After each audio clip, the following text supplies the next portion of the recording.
इस साल कोरोना काल के चलते दिवाली के त्योहार पर लोगों के उत्साह में कोई कमी नहीं देखने को मिली, जिसके चलते रेवाड़ी में बाजार में खरीदारी को लेकर बड़ी संख्या में लोगों की भीड़ मौजूद हो गई।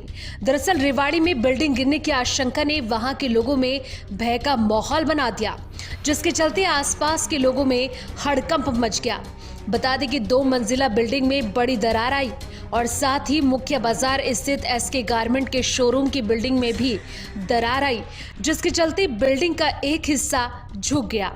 बताया जा रहा कि भीड़ ज्यादा होने के चलते बड़ा हादसा होते और जब बिल्डिंग गिरने की आशंका हुई तो लोगों ने संबंधित विभाग को तुरंत सूचित किया।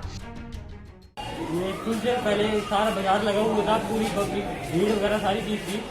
ऊपर से अचानक से ईंटें गिरने की आवाज आई है पिलर की। तो हर तो दुकानें सारी खाली करी, जितने भी बंदे थे सारे हटा दिए, पुलिस कर्मचारी सारे आ गए थे। जितने भी भीड़ दुकान सबको हटा दिया। इस टाइम जितनी भी शॉप खुली थी सारी क्लोज कर दी है।